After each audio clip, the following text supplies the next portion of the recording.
அப்ப வணக்கம். சரி, அப்ப நாங்கள் இந்த பார்க்க வேண்டியது காவிகளை பற்றி பார்க்க வரணும்னு சொன்னா பிசிக்ஸ் முக்கியமான ஒரு கதை உண்டு, காவிகள். சரிங்கடாப்பா, இப்ப நாங்கள் சும்மா அந்த காவிகளை பற்றி அவருக்கு தேவையான அந்த ஏழுக்கு தேவையான விஷயத்தை மட்டும் பார்த்துட்டு போகாமல் காவி என்ன வழியா காவிகளை பற்றி வழியா பார்ப்போம். இந்த காவிகளை பற்றி பார்க்க வரணும்னு சொன்னாடாப்பா, முதலாவது இது வெக்டர் அல்ஜிப்ரா.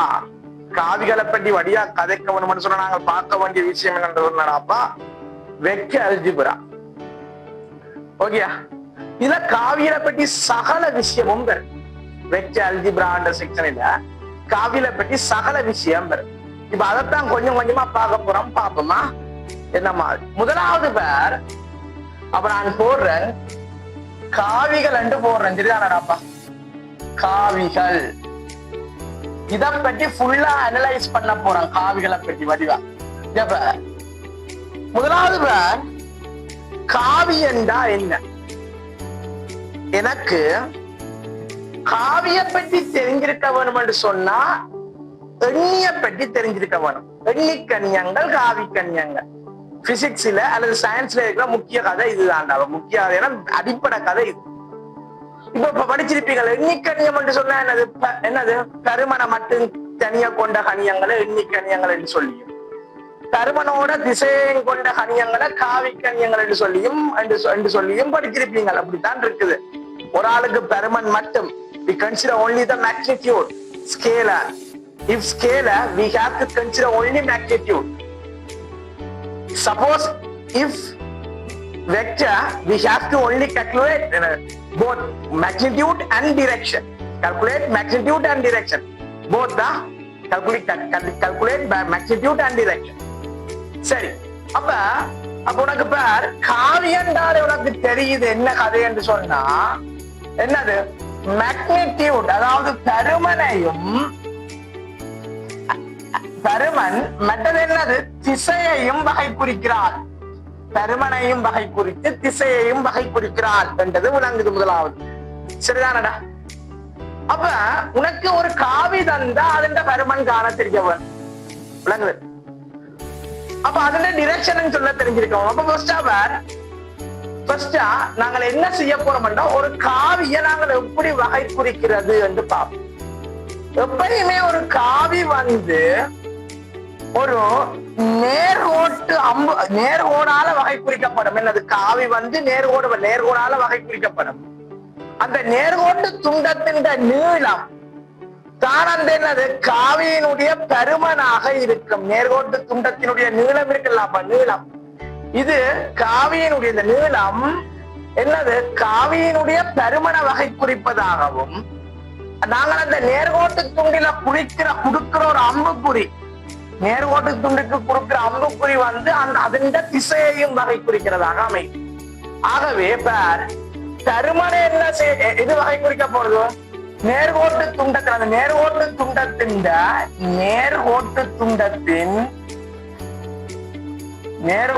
துண்டத்தின் நீளம் என்ன செய்ய போதும் பருமன வகை குறிக்க போது. திசையை என்ன செய்ய போது நேர்கோட்டு துண்டத்துல நாங்கள் போடுற ஒரு அம்புக்குறி அரோ. அந்த அரோ எங்களுக்கு என்னத்தை வகை குறிக்க போகுது, டெஃபைன் பண்ணி நிக்க போகுது. டிஃபைன் என்னத்தை வகை குறிச்சு நிக்க போகுது, திசையை வகை குறிச்சு நிக்க போகுது. ஓகே, திசையை வகை குறிச்சு நிக்க போகுது. அப்ப அந்த அம்புக்குறி நேர்கோட்டு துண்டத்திடப்படும் அம்புக்குறி அரோ என்னத்தை வகை குறிச்சு நிக்க போகுது, திசையை வகை குறிச்சு நிக்க போகுது. இதுதான் பேசிக். இது பேசிக். அப்ப காவி. சரி பாப்போம், இங்க எண்ணியை ஒரு கருதி விடுறேன். எண்ணிக்கணியம் என்று சொன்னா என்னது, எண்ணிக்கணியம் என்று சொன்னா தனியா என்னதுடாப்பா பருமன் மட்டும் தனியா பருமனை மட்டும் கழிச்சோம்னு சொன்னா இங்க பருமனையும் திசையையும் போத் போட்டு விடுறேன். போத் ரெண்டையும் சேர்த்து கழிச்சோம்னு சொன்னா என்னது காவி. இந்த விஷயம் தெரிஞ்சிருக்கும். சரி பாப்போம். இனி அடுத்த விஷயம் நான் பார்க்க போறது இந்த காவிகளினுடைய வகைப்பாடுகள். காவியின் வகைகள். ஓகே, என்னென்ன வகையான காவிகள் இருக்குது, எங்களுக்கு என்னென்ன வகையான காவிகள் இருக்குதுன்னு பார்ப்போம். முதலாவது சொல்ல போறோம் சமகாவி. சமகாவி சமகாவி. இரண்டாவது, இப்ப இங்கிலீஷ்ல சொல்றது ஈஸி. சமகாவி முதலாவது சமகாவி. இரண்டாவது அத காவிகளின் வகைகள் என்று சொன்னா நாங்க என்னென்ன போடலாம், என்னென்ன போடுவோம்? Types of vectors. Type of vectors. Type of vectors. காவிகள் என்ற வகைகள். முதலாவது பார்க்கலாம் சமகாவி. சமகாவி. இரண்டாவது பார்க்கலாம் என்னன்னா பூச்சிய காவி. Zero vector. பூச்சிய காவி. பூச்சிய காவி. ஓகே. சமகாவி, பூச்சிய காவி. அடுத்த சமகாவி, பூச்சிய காவி. அடுத்தது யூனிட் வெக்டர். இப்ப யூனிட் வெக்டர் சொன்னா அலகு காவியா? அலகு காவி. அலகு காவி. Unit vector. நாலாவது காவின்ற வகை இருக்குது கோலீனிய வெக்டர். இது கோலீனிய வெக்டர் என்று சொல்றதுனாப்பா என்னது? கோலீனிய வெக்டர். சரி, கோலீனிய வெக்டர். கோலீனிய வெக்டர். கோலீனிய வெக்டர். அஞ்சாவது கதை இருக்குது. அஞ்சாவது வகைப்பாடு இருக்குது. சமகாவி, பூச்சிய காவி, அலகு காவி, கோலீனிய வெக்டர். கோலீனிய வெக்டர். அடுத்த காவி ஒன்று இருக்கிற, அப்ப அது என்ன காவியம் சொன்னா மறைக்காவி. So negative. Negative vector. Negative vector என்று சொல்லி காவிய நாங்கள் 5 வகைப்படுத்தலாம். சமகாவி என்று சொல்றது ஈக்குவல் வெக்டர். Equal vector. பூச்சிய காவி என்று சொல்றது ஜீரோ ஓர் நல் வெக்டர். ஜீரோ ஜீரோ ஓர் நல் வெக்டர். அலகு காவி என்று சொல்றது யூனிட் வெக்டர். Unit vector. அடுத்த கோலீனிய வெக்டர். அடுத்தது நெகட்டிவ் வெக்டர். என்னது? Negative vector. அப்ப உணவு காவிகள் 5 வகையான காவிகள் எங்களுக்கு இருக்குது. ஒன்று சமகாவி, பூச்சிய காவி, அலகு காவி, கோலீனிய வெக்டர். இது வந்து கோலீனிய வெக்டருக்கு கொஞ்சம் நிபந்தனைகள் இருக்கிறாப்பா. இப்ப 2 வெக்டர்ஸ் வந்து கோலீனிய வெக்டர்ஸா வர வேணும் என்று சொன்னா சில நிபந்தனைகளை பூர்ணப்படுத்தினாத்தான் எங்களுக்கு என்ன வரும்? அது கோலீனிய வெக்டர்ஸா வரலாம். அப்படி அந்த நிபந்தனைகளுக்கு அது சாட்டிஸ்ஃபை ஆகவில்லை என்று சொன்னா எங்களுக்கு கோலீனிய வெக்டர்ஸா வராது. கோலீனிய வெக்டர்ஸா வராது. கோலீனிய வெக்டர்ஸா வராது. கோலீனிய வெக்டர்ஸா வராது. சரியா? அடுத்தது பார். அடுத்தது சமகாவி, பூச்சிய காவி, அலகு காவி, கோலீனிய வெக்டர்ஸ். அடுத்து நெகட்டிவ் வெக்டர்ஸ். இப்ப வேற ஒவ்வொரு விஷயமா சொல்ல போறோம். இப்ப என்னன்னு பார்ப்போம். முதலாவது காவிகளை பார்த்தினாங்க. காவி என்ற என்னன்னு பார்த்தினாங்க. எண்ணிக்கணியம் என்ற என்னன்னு பார்த்தினாங்க. காவிய நாங்கள் எப்படி எப்படி வகைப்படுத்த போறோம் என்று பார்க்கிறோம். சமகாவி, பூச்சிய காவி, அலகு காவி, கோலீனிய வெக்டர்ஸ், நெகட்டிவ் வெக்டர்ஸ். முதலாவது சமகாவி என்றா என்னன்னு பார்ப்போம். முதலாவது பார்க்க போறோம் சமகாவி என்றா. இப்ப நான் இதுக்கு ஒரு இப்படி சொல்றேன். சமகாவி என்றானா இப்ப எனக்கு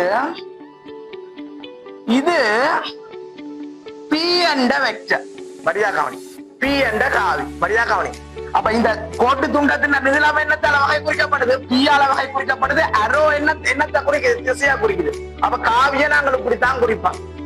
பி ஒன்று என்னது?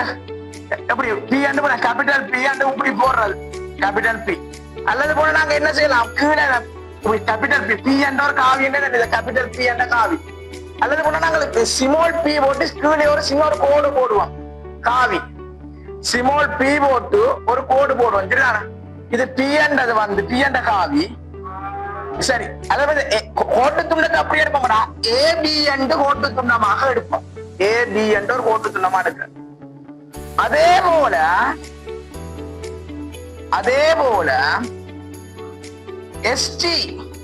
எஸ்டி என்ற கோட்டு துண்ட அரோ போட்டு கியூ என்று போறேன். இது கியூ காவி. அப்ப நான் எழுத போறேன் சார். எழுத போறேன். எப்படி எழுத போறேன்னா இதுல எழுதுறேன். படியா கவனி. ஏபி என்றது காவி, ஏபி என்றது காவி, காவியா அம்புக்குறி போட்டா இந்த டிரெக்ஷன்ல ஏபி காவி is equal to P. ST காவி இஸ் ஈக்குவல் டு கியூ. விலங்குதான் முதலாவது காவின்ற, அதாவது இது வந்து காவி எழுதுகிற விதம். இது என்ன செய்திருக்கிறேன் நான் காவி எழுதுற விதம். ஏபி எங்க இருந்து எங்க போகுது, ஏ டு பி, ஏபி காவி is equal to P, is equal to P. அடுத்து எஸ்டி காவி இஸ் ஈக்குவல் டு கியூ, அதான் எஸ்டி காவி இஸ் ஈக்குவல் டு, இது காவி எழுதுற விதம். காவி இவ்வாறு தான் நாம எழுதுறது. ஓகே, காவிய இவ்வாறு எழுதுறது, அந்த போட்டு இதை போட்டு இப்படி எழுதுறது. இப்ப நான் என்ன செய்ய போறேன்னா சமகாவி என்றா உனக்கு என்னன்னு சொல்ல போறேன் வடியாக்காவே. சமகாவி என்றா இந்த வேற இதனுடைய பருமனும், அப்ப ஏபி காவியினுடைய பருமன்.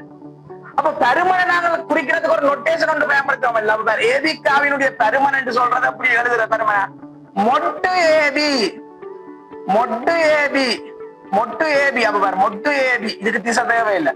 அப்ப இப்படி மொட்டு ஏபி போட்டு மொட்டை போட்டு, இப்ப ஏபிய போட்டு மேல ஒரு அம்புக்குறி போட்டு மொட்டை போட்டோம்னு சொன்னா அந்த விளக்கம் என்ன, பருமனா கதைக்கிறான் ஏபி இந்த பருமன். அதே போல மொட்டு எஸ்டி அம்புக்குறி போட்டு ஒரு மொட்டை போட்டு வரும் ரெண்டு, அதை என்ன கதைக்கிறான் எஸ்டி இந்த பருமன், பருமனா மட்டும் கதைக்கிற அதை ரெண்டு. அப்ப மொட்டு மொட் வேல்யூ, அதாவது மட்டு வேல்யூ, அதான் மொட் வேல்யூ, மொடியூலஸ் வேல்யூ, மொட் வேல்யூ, மொடியூலஸ் வேல்யூ. அந்த மொடியூலஸ் வேல்யூவை நான் இதுல போடுறதால எங்களுக்கு என்ன வரப்போகுது, பருமன் மட்டும் கதைக்கப்பட போகுது என்று நான் என்ன செய்ய போறேன், எடுக்க போறேன். பருமன் மட்டும் கதைக்கப்பட போகுது.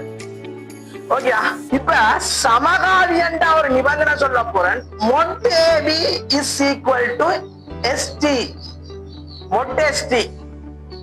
இந்த மொட் ஏபி வேல்யூ, இது வேல்யூ இது ரெண்டு பரிமாணம். அப்ப வடிவ விளங்கி கொள்ளு, இது ஒரு ரெண்டு பரிமாணம். மொட்டெடுத்த விட்டோம், ஒரு காவிக்கு நாங்கள் மொட்டெடுத்த விட்டா வாரதோ ரெண்டு பரிமாணம் பருமன், வாரதோ ரெண்டு பரிமாணம். அது என்னெல்லாம் வருதுன்னு சொல்றேன் பிறகு உன்னோட கதையா வருவான். இப்ப இது ஒரு எண்பெருமானம், இந்த எண்பெருமானமும் இந்த இதுவும் ஒரு எண்பெருமானம். நம்ம ரெண்டு எண்பெருமானங்களும் எப்படியா இருக்க வேணும், சமனாக இருக்க வேணும். முதலாவது கதை, ரெண்டு எண்பெருமானங்களும் சமனாக இருக்க வேணும்.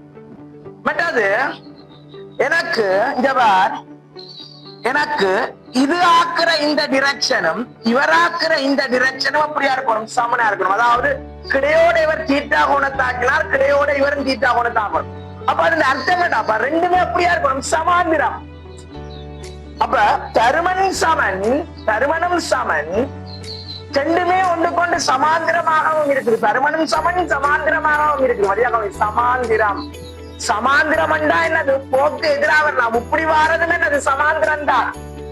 இப்படி இருந்தாலும் அதுவும் என்னது, சமாந்திரம் தான். என்னது இதுக்கு இதுக்கு இது சமாந்திரம் போறதான் இருக்குது. ஆனா எனக்கு டிரெக்ஷனே தெரியும்.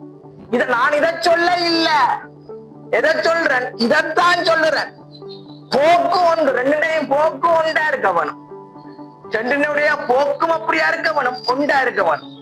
அப்ப தருமனும் சமனா இருந்து சமாந்திரமாக இருந்து அதனுடைய போக்கும் என்னது, ஒரே போக்கா இருந்தால் நாங்கள் என்ன சொல்லலாம்டாப்பா, என்ன சொல்லலாம், சமகாவி.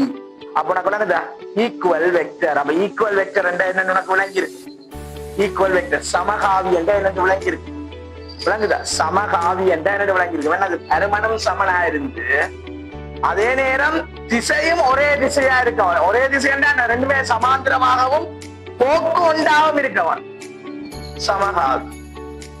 ஓகே, பூஜ்ய காவி என்று சொல்றது என்னது, பூஜ்ய காவி என்றால் அப்ப பருமன் சைவரா போனா பூஜ்ய காவி. ரெண்டாவது கதவை சமகாவியை கழிச்சு போட்டேன், சமகாவி என்ற இரண்டு வழியா கழிச்சு போட்டேன். இப்ப பார்க்க போறது பூஜ்ய காவி. பூச்சிய காவியும் பார்க்க போறோம். பூச்சிய காவி என்னடாப்பா, தருமன் பூச்சியமா போறது. இப்ப மொட்டு பெருமானம் எடுப்ப, மொட்டு பெருமானம் சைவரா போனா பெருமன் சைவர், பெருமன் சைவர் அது பூச்சிய கால், பெருமன் சைவர் அது பூச்சிய கால், பூச்சிய கால். அழகு காவி என்றா என்ன, அடுத்த கதை அழகு காவி என்றா ஒன்று, தருமனவளவனாப்பா ஒன்று, அழகு யூனிட், தருமனவளவு ஒன்று, அதன் அழகு காவி யூனிட், யூனிட் வெக்டர். தருமன் பார் யூனிட் வெக்டர், யூனிட் வெக்டர் என்று சொன்னா யூனிட் வெக்டர் அலகு காவி அலகு காவி உனக்கு அலகுன்னு சொன்னாலே ஒன்று யூனிட் வெக்டர் நாங்கள் எப்படி வகைப்படுத்தலாம் அலகு காவி என்ன ஒன்று எடுக்கலாம் அல்லது போன இப்ப யூனிட் வெக்டருக்கு ஒரு ஃபார்முலா இருக்கு யூனிட் வெக்டர்ஸ் நாங்கள் ஹெட் என்று கதைக்கிறது அப்படின்னு சொன்னா இப்ப பார் பி ஹெட் என்றா விளங்க வேண்டியதான் பி ஹெட் என்றா அப்ப வேற சும்மா சொல்றேன் இத பி என்ற இடத்துல கியூ என்ற எடுக்கிறாங்க பி ஹெட் அல்லது போனா கியூ ஹெட் என்று கதைச்சோம்னு சொன்னா பி ஹெட் அல்லது போனா கியூ ஹெட் என்று கதைச்சோம்னு சொன்னா அது எங்க எங்களுக்கு அலகு காவியா வேற அலகு காவிய நொட்டேஷன் இதுதான் அலகு காவி வடியாக்கவனி ஏன் பொறுவார் ஒவ்வொன்றையும் வடியா விளங்கப்படுதான் பேர் கொஞ்சம் டீப்பா தான் போறோம் கொஞ்சம் டீப்பா தான் போறோம் காவியலுக்குள்ள இறங்கி டீப்பா போவோம் கோஆர்டினேட் சிஸ்டங்களும் சொல்லுவேன் ஏனென்றா இது விளங்கிட்டு சொன்னா பிசிக்ஸ்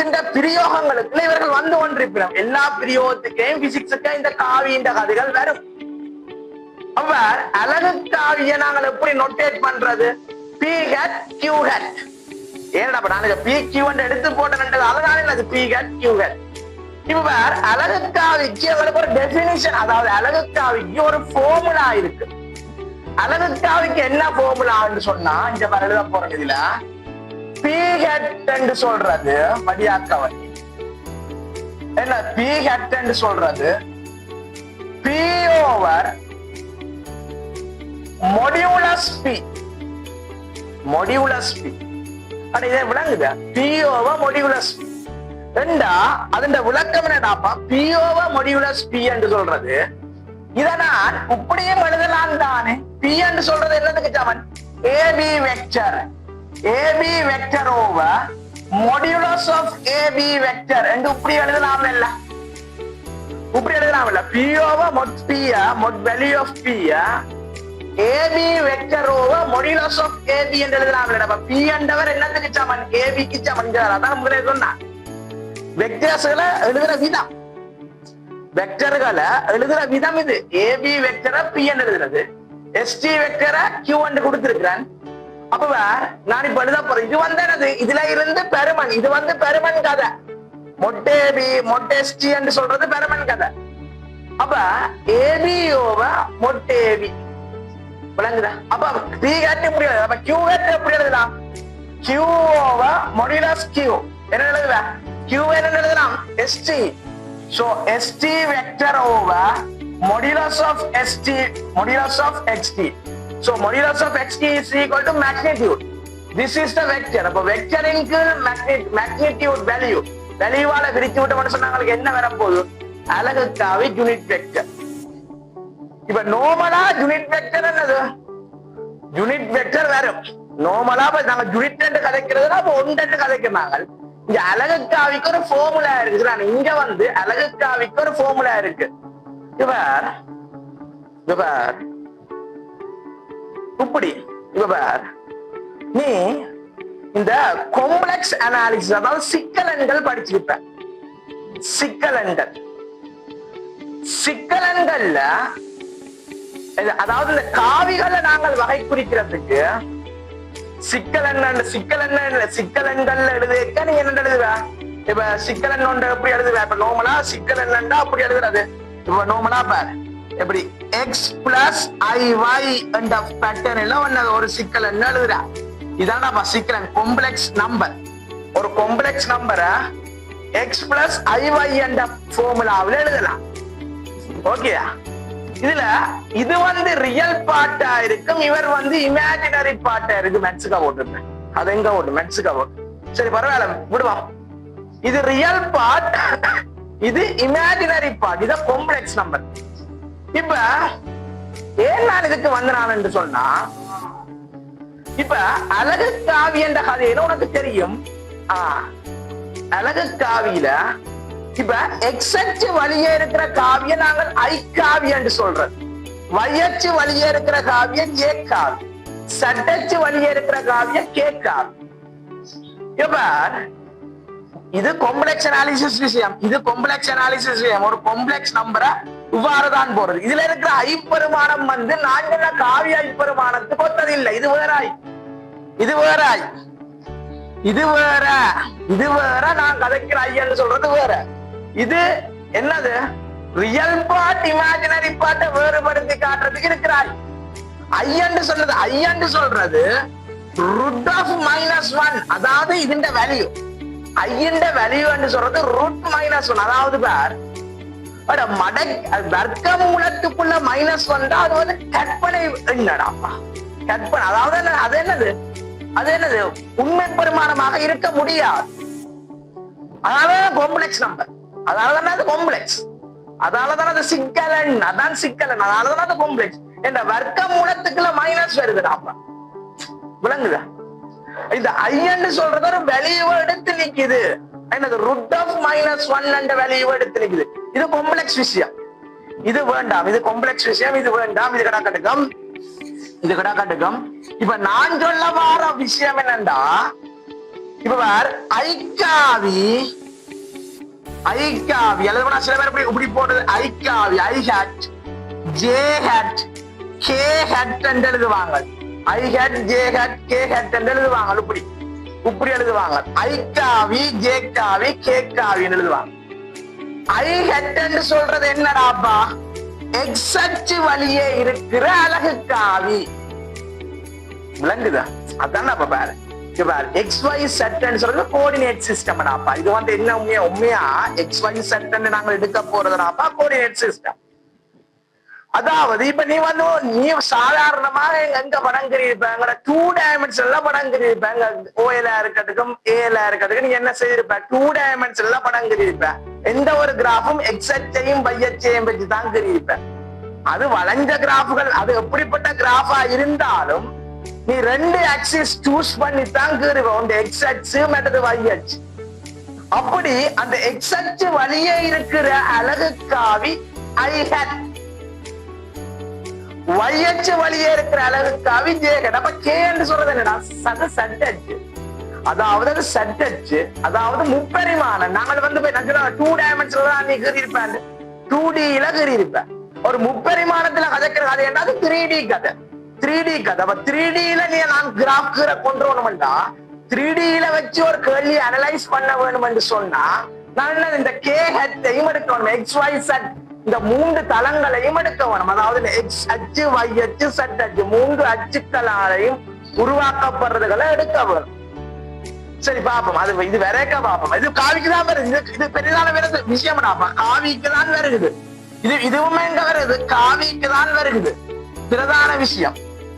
அதாவது அழகு காவி. அப்ப அழகு காவி என்று சொன்னா பாரு என்னது, அப்ப எக்ஸ் அச்சு வழியே இருக்கிற அழகு, எக்ஸ் அச்சுல இருக்கிற அழகு காவி என்னது ஐ ஹேட், y அச்சு வழியே இருக்கிற அழகு காவி ஜே ஹேட், Z அச்சு வழியே இருக்கிற அழகு காவி கே ஹேட். அப்ப உனக்கு நான் சொல்ல போற விஷயத்தை வழியாக்கவனி இங்க. அப்ப இதன்படி இப்ப நீ எழுதலாம்டாப்பா, இங்க இதன்படி என்ன பி ஹெட் சொன்னா என்ன எழுதலாம், P over modulus P, AB vector over mod AB, இப்படி பி ஹெட் எழுதலாம். கியூ ஹெட் அப்படி எழுதலாம், எஸ்டி ஓவர் மோட் எஸ்டி, இப்படி எழுதலாம். அதே போல அப்ப நீ சொல்லுவ ஐ ஹெட் எவ்வாறு எழுதுவ, ஐ வெக்டர் ஐ ஓவர் மொட்டாய், வெக்டர் ஐ ஓவர் மொட்டாய், இதான் ஐ ஹெட், ஐ ஓவர் மொட்டாய். அதே போல y ஹெட் நீ எப்படி எழுதலாம், y ஓவர் மொட் y. அப்ப மொட்டாயின் வேல்யூ எவ்வளவு, மொட்டாயிட வேல்யூ எவ்வளவு சொல்லுவாங்க, மொட்டையினுடைய வேல்யூ எவ்வளவு, ஓகே, மொட்டையினுடைய வேல்யூ 1. அப்ப என்னது, இவற்ற வேல்யூவும் 1. அப்ப ஐ ஹெட்டின் வேல்யூ எவ்வளவு, 1. இதனாலதான் நான் சொன்னேன் ஐ ஹெட்டின் வேல்யூ எவ்வளவு, ஐக்காவி என்னது ஐ ஹெட் அதுண்ட வேல்யூ. அதாலதான் நீ திருப்பி 1 2 3 தான் எடுப்பேன். இதுல எக்ஸ் அச்சுல நீ நம்பர்ஸ் சூஸ் பண்ண 0 1 2 3 4 அப்படிதான் சூஸ் பண்ணுவேன், அப்படிதான் எடுப்பேன். அதனால அழகுக்காவி இந்த பெருமன், அதான் நான் தொடக்க சொன்னாலும் உண்டு, அழகுக்காவின்னு சொன்னா 1 2 கதைக்கலாம் வந்து. அப்ப ஐ ஹேட் இஸ் ஈக்குவல் டு இதுண்ட பெருமானம் அளவு, மொட்டாயின் பெருமானம் 1. அது என்னட்டு கான்டென்ட் சொல்றேன், அது பொருவார் என்னட்டு கான்டென்ட் சொல்றேன், அது என்னட்டு கான்டென்ட் சொல்றேன். ஐ இப்ப ஐயான்னு சொல்றதாங்களுக்கு ஒரு காவி, ஐ காவி, ஐ காவி, ஐயான்னு சொல்றது ஒரு காவி, ஓகே. ஐன்னு சொல்றது ஒரு காவியம். அது என்ன அது உண்மையா வந்து IJK எல்லாம் சேர்ந்து வரைக்க மேக்னிடியூட் கண்டுபிடிக்கிறது இருக்கு. தனியா வரைக்க இப்படித்தான் கண்டுபிடிக்கும். தனியா ஒரு மொட்டை ஐயன் வரைக்க இது வந்து ஒன்று சொன்னா இவரு ஒன்றா I ஹெட் வந்து ஒன்று J ஹெட் வந்து எவ்வளவு ஒன்று K ஹெட் வந்து ஒன்று. அழகு காவிகள். அப்ப இதுல சொல்றது அழகு காவிகள். அந்த பெருமானம் பெருமன உழவா இருக்கலாம். அழகு காவின்ற பெருமன உழவா இருக்கலாம். ஒன்று அழகு காவின்னு சொன்னா அது பருவம் ஒன்று வாரு. அதான் சொன்னா முதல்ல ஒன்று சொன்னான். எடுத்தோடனே ஒன்று சொன்னான். அழகு காவி. அது அழகு காவி. அழகு காவி இப்ப பார்த்தவன் சொன்னா அது எங்களுக்கு இது இதுவரை வரைக்கும் இது ஒன்று வரும். அழகு காவி. அழகு காவிய எழுதுற போர்முலாவும் இருக்கடா. அழகு காவிய பின்வருமாறு எழுதி கொள்ள முடியும். AB வெக்டரோவ மொட்டை AB. இதான் அழகு காவிய எழுதுகின்ற விதம். இல்ல நேரம் கட்டு போட்டு அழகு காவி நல்ல இது முக்கியமான விஷயம். அழகு காவி. அழகு காவி முக்கியமான விஷயம். அடுத்த வேறடாப்பா கோலினிய வெக்டர்ஸ் பாக்குறதுக்கு முன்னால நெகட்டிவ் வெக்டர் பாவம். இது ஈஸி. இது ஈஸி. Negative vector easy. எப்படி நெகட்டிவ் வெக்டர் ஈஸின்னு சொன்னா ஏன் நெகட்டிவ் வெக்டர் ஈஸி ஏன்னு சொன்னா இங்க வேற இப்ப கருமன் சமனா இருக்குது. அதாவது மொட் வேல்யூ சமனா இருக்குது. பட் டிரெக்ஷன் எதிரெதிரா இருந்தா அதான் நம்ம நெகட்டிவ். கருமன் சமனா இருக்குது. என்ன மொட் வேல்யூ சமனா இருக்குது. அப்ப மொட் வேல்யூ சமனா இருந்தாலும் எனக்கு போக்கு எனது காவியனுடைய போக்கு டிரெக்ஷன் எதிரெதிரா இருந்தா அதாவது சமாந்திரமா இப்படி முதல்வருக்கு அக்கறி இருப்பார். இப்படி எதிரெதிரா இருந்தா இதான் நெகட்டிவ் வெக்டர்ஸ். என்னது நெகட்டிவ் வெக்டர்ஸ். இப்ப வேற இதுல வச்சுக்கணும். இதான் நெகட்டிவ். இது பாசிட்டிவ் வெக்டர் எடுத்தானே இது நெகட்டிவ் வெக்டர். ஓகே இதான் பாசிட்டிவ் வெக்டர் எடுத்தான்னு சொன்னா இவர் கட்டாம இது இந்த போக்குக்கு எதிராக இருக்கிறார். சோ இவர் நெகட்டிவ் வெக்டர். Negative vector. அப்ப நீ என்ன செய்ய வேணும்? அப்ப இந்த அம்புக்குறியில திசையை மாத்த வேணும். என்ன செய்வ? ஒரு காவியினை மைனஸ் குறியால பெருக்கேக்க மரியா கவனி. அக்காவியினுடைய டிரெக்ஷன் என்ன செய்ய போது? மாறப்போது. ஒரு காவியினை வந்து என்ன செய்ய மைனஸ் குறியால பெருக்கேக்க அந்த காவியின் டிரெக்ஷன் என்ன செய்யும்? மாறு. அப்ப இப்ப வேற நோமலா சரி இப்ப நோமலா வந்துட்டு இப்ப இது என்ன சொல்லலாம் நேரடியா என்னது AB காவி சமன் ST காவி ஏன் சமகாவியா இருக்கிறதால ஒருவேளை அம்புக்குறி கீழே வந்திருந்துச்சுன்னு சொன்னா AB காவி does not equal to ST காவி. இப்ப நான் ரெண்டையும் சமனாக்க வேணும். என்ன செய்வேன்? AB காவி சமன் ஒரு மைனஸ் does not equal இருக்குது. அப்ப அதை ஈக்குவல் பண்றதுக்கு என்ன செய்யணும்? ஏதோ ஒன்று AB காவிய அல்லது ST காவியம் ஏதோ ஒரு காவியம் மைனஸ் குறியால பெருக்கிறேன் என்று சொன்னா உங்களுக்கு என்ன செய்யும்? ஈக்குவல் ஆகும். அதுதான் நம்ம சொல்றேன். மைனஸால பெருக்கினா காவியில திசை மாறும். கருமன் ஜமனா இருந்து திசை மட்டும் எதிரெதிரா இருந்தா சமப்படுத்த வேண்டும் என்று சொன்னா என்ன செய்ய வேணும்? கட்டாம ஒரு மைனஸ் குறியால ஏதோ ஒரு காவியம் இருக்கு. ரெண்டையும் மைனஸ் குறியால பெருக்கினா திருப்பி இன்னொரு ஈக்குவல் தான் வருமா? ஒரு காவியம் தான் மைனஸ் குறியால பெருக்க வேணும். ரெண்டு காவியையும் மைனஸ் குறியால பெருக்கி விட்டான்னு சொன்னா என்னது? திருப்பியும் அதே தானே வரும். நம்ம நொட்டிக்குவல் தானே வரும். ஏதோ ஒரு காவிய மைனஸ் குறியால பெருக்கினா ஈக்குவல் ஆகும். சரியா? ஈக்குவல் ஆகும். ஈக்குவல் ஆகும். ஓகேயா?